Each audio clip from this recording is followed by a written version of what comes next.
Hi, and welcome back to Reddit Terrible Stories. I got revenge on my coworker who kept taking credit.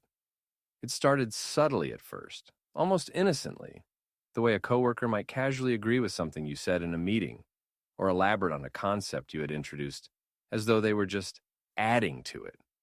My coworker Ryan was charming, good-looking in a boy-next-door way, and possessed a natural ease when speaking that made managers nod along to whatever he said. He wasn't exactly brilliant, but he was confident, and in our office, confidence often passed for competence. I first noticed it during a team meeting where we were presenting early prototypes for a client project. I had spent weeks working on the initial designs, pouring hours into the layout, the color scheme, and the user interface flow.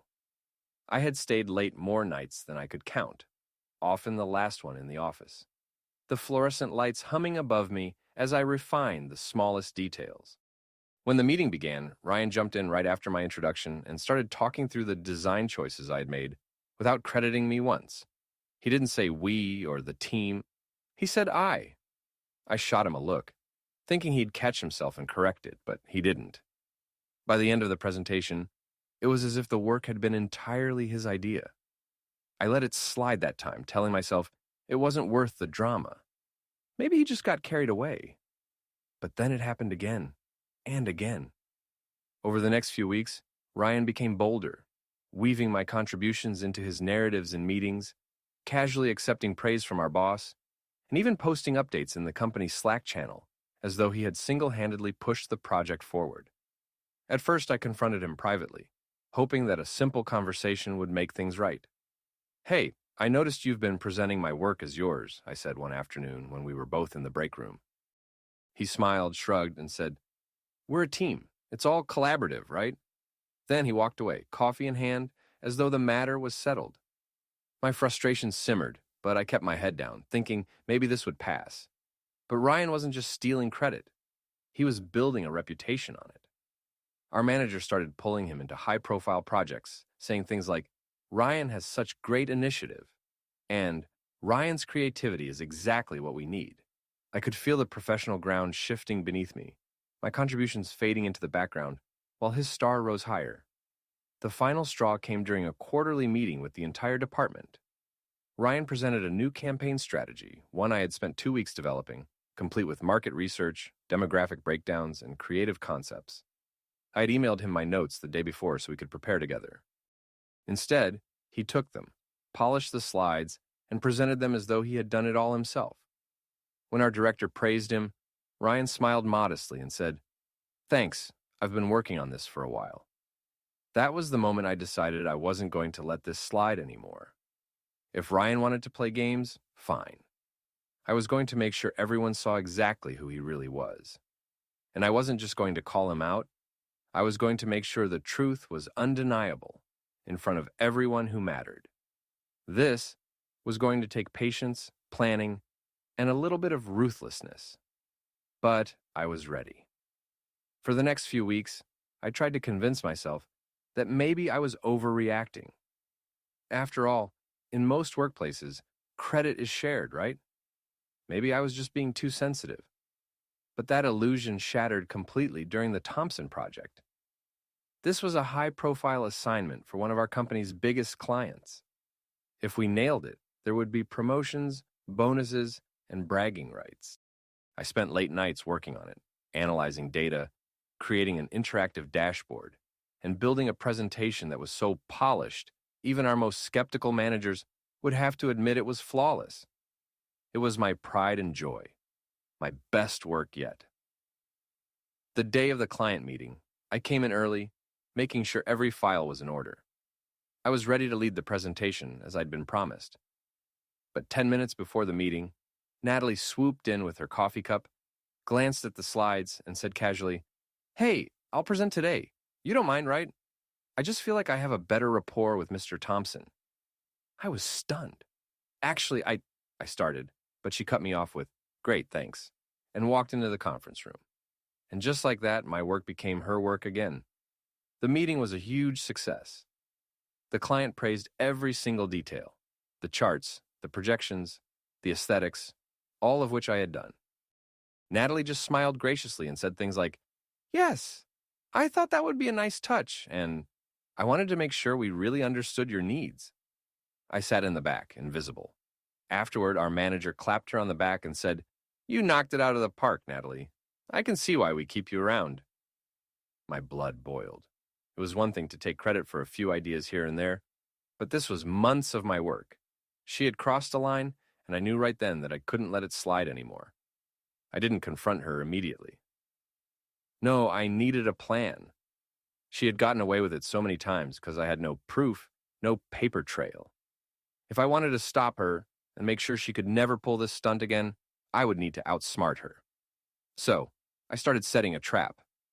It began subtly. On small projects, I left tiny, deliberate mistakes in my drafts, ones that only I could spot and correct. I'd forget to fix them in the version I sent her, then watch as she copied them verbatim into her final presentation. I also began keeping meticulous records, timestamps on files, screenshots of my drafts, email trails showing I was the one who originated every idea. The more I documented, the more obvious it became that she was riding my coattails. But I didn't stop there. I began feeding her incomplete information on purpose. For example, if she asked for my research notes, I'd give her part of it but leave out a crucial detail, something she'd need to avoid an embarrassing mistake. And slowly I began to notice cracks in her confident facade. She started getting defensive in meetings, fumbling through client questions she should have been able to answer. The seeds were being planted. I just had to wait for the right project to bring it all crashing down. That opportunity came sooner than I expected. The day after the staff meeting, the office felt heavier, like the walls themselves were leaning in to listen to whispered conversations. I caught sight of Tom in the break room, laughing with Jenna from HR, and something about the smug tilt of his head made my stomach clench. He glanced over at me with a little nod, as if we were sharing some private joke, and I knew without a doubt that he saw my work as his by right. My anger had been simmering for weeks, but that day it started to boil over. That afternoon, I decided to test him. I left a draft of a new marketing pitch on my desk, purposefully unfinished and full of deliberate errors that would make anyone look foolish if they tried to present it. Then I, accidentally, mentioned within earshot of Tom that I was working on something big for the Friday meeting. Sure enough, he strolled past my desk about 20 minutes later, coffee in hand, and I caught the subtle shift of his eyes toward the papers. Later, when I went to lunch, I noticed the draft was slightly out of place. The trap was set. The next day, Tom came into the office looking unusually confident, his shirt freshly pressed, a grin that made me want to wipe it off his face. During the morning huddle, he started casually mentioning his new pitch idea, except the details were exactly from my draft, including the intentional mistakes. I played it cool, nodding along, but my mind was racing. This wasn't just about him stealing credit anymore. This was about him sabotaging me while pretending to lift me up. I knew I couldn't confront him outright yet. If I accused him without proof, he'd twist it into me being paranoid or bitter. I needed to let him dig his own grave, and I needed the whole office to watch him do it. That night, I stayed late at the office, preparing the real pitch, polished, perfect, and packed with the kind of insight that would blow the bosses away. At the same time, I left just enough room for Tom's stolen version to look sloppy in comparison. I went home with a strange mix of adrenaline and anticipation, like a hunter who knew the prey was walking right into the snare. I slept better than I had in weeks. I realized that if I wanted Michael to be exposed, it wouldn't be enough to just work harder or complain to the boss. I had to create a situation where his habit of taking credit would backfire spectacularly. It couldn't be anything petty. It had to be undeniable, irrefutable, and damaging enough that his smooth talk wouldn't save him. The idea came to me during a late-night brainstorming session at home.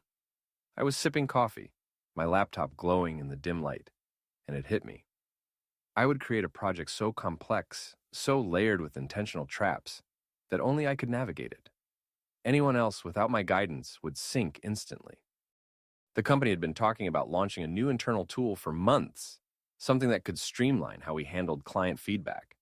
The scope was massive data analysis, interface design, reporting automation, the kind of thing that required intimate knowledge of every step. I volunteered to take the lead, which, of course, Michael immediately saw as an opportunity to let me do the work so he could swoop in later. But this time, I was counting on it. I designed the project with deliberate landmine steps that looked logical, but would produce fatal errors if executed without understanding the bigger picture. I used data structures that looked simple but required very specific formatting, misleading placeholder names for test variables, and a few deliberately tricky formulas that only worked when the data was processed in a certain order.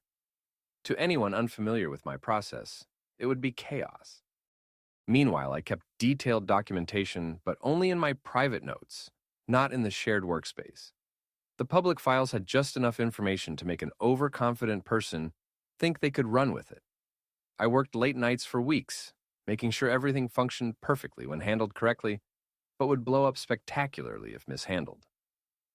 Michael occasionally hovered near my desk, tossing in fake helpful suggestions.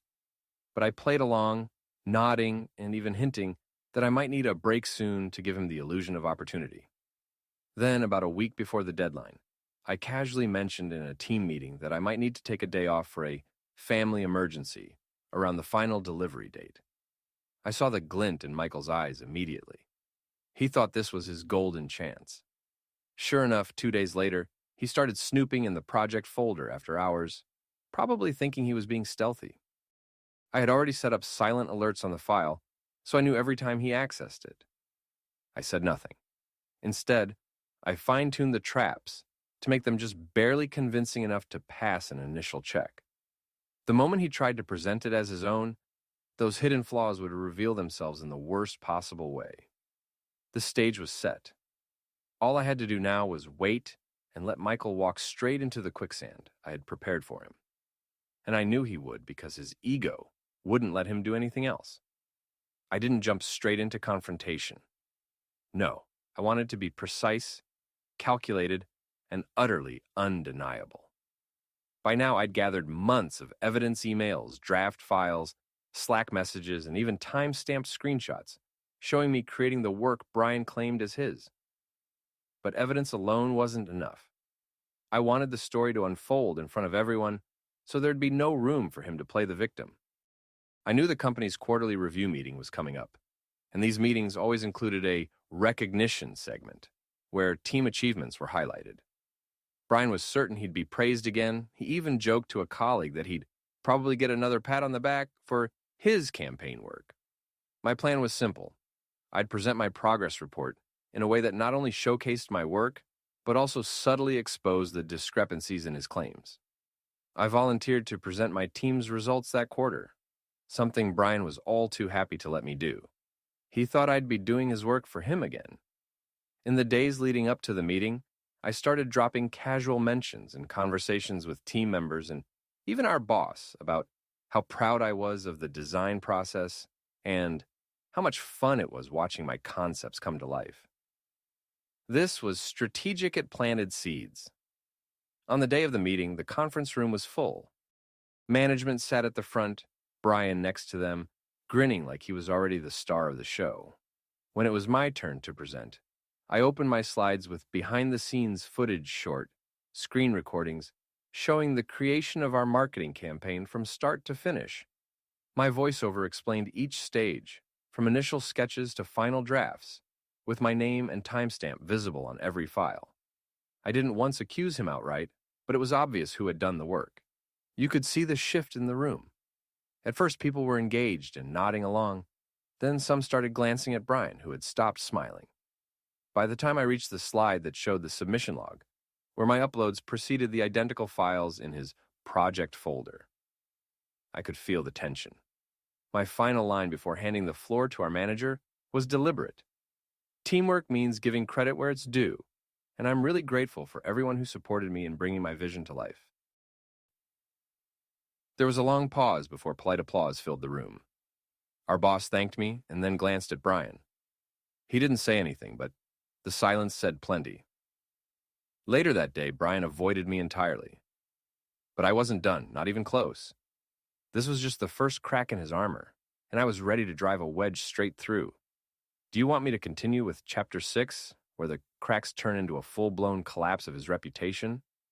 After weeks of quietly gathering evidence and setting the stage, I was ready for the big move. The key was timing. It had to be subtle enough that no one suspected me, yet impactful enough that everyone could see Mark for what he really was. I waited until we were assigned to a high-stakes presentation for a prospective client that could potentially bring in millions. The client was known to be meticulous, valuing transparency and detail. Perfect. In the days leading up to the meeting, I made sure all my work was documented through company channels that had timestamps emails, shared drives, internal trackers. Every draft, note, and dataset had my name attached, making it impossible to erase the digital footprint. At the same time, I fed Mark enough rope by giving him partial information, just enough to make him think he had everything, but with critical gaps. The day before the presentation, I subtly encouraged him to take the lead in presenting, making it seem like I was too nervous to handle such a big client. His ego took the bait instantly. The morning of the meeting, I casually dropped by our boss's office, mentioning how Mark has been working really hard preparing the client presentation, but also, I've been backing him up with the technical data he needed. This was planting the seed. When the presentation began, Mark confidently strutted to the front, opening with a flashy but incomplete pitch. At first, everything seemed to be going smoothly. But then the client asked a question, one that only someone who had done the deep work could answer. Mark froze. His face went pale, and he glanced at me like a drowning man looking for a life preserver. I stayed silent for just long enough for the tension to build in the room. Finally, I reluctantly stepped in, explaining the answer in detail, referencing the data that I had personally compiled. I could see the client's face change as they realized who actually knew the material. My boss's eyes narrowed not at me, but at Mark. The meeting ended with polite smiles, but the air was heavy. Mark had stumbled badly, and I had just shown the higher-ups, without saying a single accusatory word, exactly who was doing the real work. This was only step one. The next phase would ensure he couldn't recover his stolen credibility. By the time the company's annual review cycle came around, I'd meticulously documented a full year's worth of my contributions. I had screenshots, saved drafts, version histories, and even emails from clients thanking me personally for work Daniel had presented as his own. I packaged it all into a neat portfolio, complete with dates and cross-references to official project files. But instead of sending it to HR or my manager immediately, I decided to let Daniel dig his own grave first. In the weeks leading up to our review meetings, I noticed he was acting even more arrogant than usual, walking around the office with this smug little smirk, as if he already knew he'd be getting a raise and maybe even a promotion. "Management loves me," he told someone near the coffee machine one morning.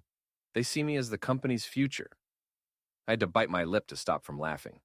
The thing is, my boss had quietly reached out to me 2 weeks earlier. Apparently, a few higher-ups had started noticing inconsistencies in Daniel's reports compared to the raw project logs. My boss asked if I could shed light on it. I played dumb, saying I wasn't sure but would look into it. What I was actually doing was laying out the final act of my revenge. A week before the review, I sent my entire portfolio directly to my boss and HR, framing it not as an attack, but as a clarification to ensure everyone understood which work was mine. I didn't even mention Daniel's name explicitly. I just made sure every piece of evidence was crystal clear. The morning of the review meetings, Daniel strutted into the office in a tailored suit. He winked at me as he passed my desk. I almost felt bad almost. He went into his meeting first, and when he came out 40 minutes later, the smirk was gone. His face was pale, and he didn't say a word to anyone. My meeting was immediately after. When I walked in, my boss smiled, thanked me for my thorough documentation, and said it had been very helpful in resolving a discrepancy. HR added that the company valued integrity and teamwork, and that my efforts hadn't gone unnoticed.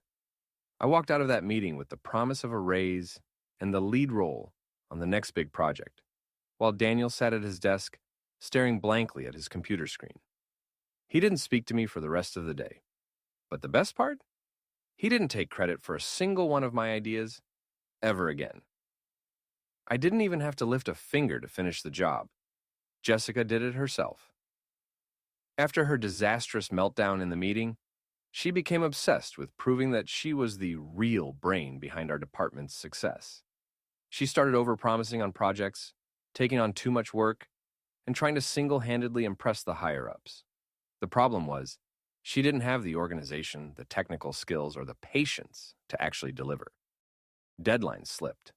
Clients complained. She would sit at her desk late into the evening, frantically typing emails that made no sense and sending incomplete drafts to everyone, hoping they could polish them for her. Nobody wanted to touch her work anymore. Meanwhile, my projects handled quietly and without drama were finishing on time and exceeding expectations. Management started routing important tasks directly to me. Jessica noticed, of course. I caught her once, staring at me from across the room with a look I can only describe as a mix of fury and panic. Then, she started cornering me in the break room, saying things like, "We should collaborate again," as if nothing had happened. I smiled politely and told her I was too swamped. Her desperation only made her spiral further. She tried to pull one last stunt by sending an exclusive project proposal directly to our director, skipping all the usual review steps. The proposal was riddled with errors and half-baked ideas, and our director called her out in front of the whole leadership team. She didn't show up for work the next day or the day after. By the end of the week, an all-staff email went out saying Jessica had decided to pursue other opportunities. I didn't celebrate, not out loud anyway. I just kept my head down, kept delivering results, and watched as my name started appearing on company newsletters and internal award announcements.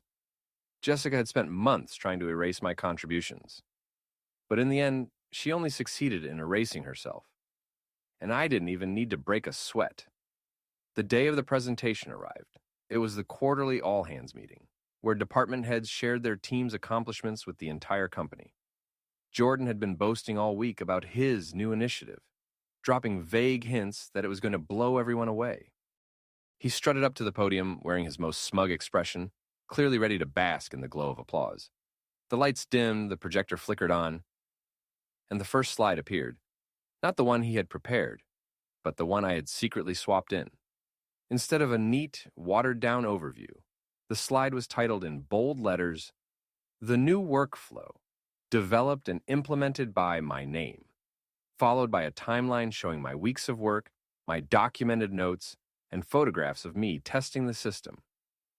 My name was plastered on every single slide, along with annotations from managers' emails praising my contributions. At first, Jordan froze, visibly confused. He tried to skip slides, but the entire deck was like that. Every bit of evidence tied directly to me. Then came the final bomb. An embedded video clip of me walking through the workflow with our project manager on camera, discussing the hurdles I overcame to make it happen. The room went quiet. Then our director turned to Jordan and asked, "I thought you said you developed this yourself." He stammered, mumbling about team collaboration, but it was clear to everyone that he had been caught lying. I sat in the audience, maintaining the most neutral expression I could muster, though inside I was practically screaming with satisfaction. The meeting ended in an awkward silence for Jordan, but my inbox lit up with private congratulations from colleagues who had suspected something was off, but didn't have proof. HR called me in that afternoon not to reprimand me, but to thank me for documenting everything so meticulously. Apparently, Jordan had pulled similar stunts before, but without evidence, they couldn't act. Now they had more than enough. By the end of the week, Jordan was removed from his position as team lead and offered an opportunity to seek growth elsewhere, which was HR speak for being fired. The cherry on top? The director personally awarded me a performance bonus and announced that I'd be taking over leadership of the project full-time. Jordan tried reaching out to me once after that, sending a bitter email blaming me for ruining his career, but I didn't respond. The truth was, he had done that all by himself. As I walked past his now empty desk, I noticed he'd left behind one of his old mugs with the words, "Best Ideas Guy," printed on it. I took it home, not as a trophy, but as a quiet reminder that no matter how loudly someone tries to take credit, the truth will always find a way to speak for itself. And in this case, it had spoken loud and clear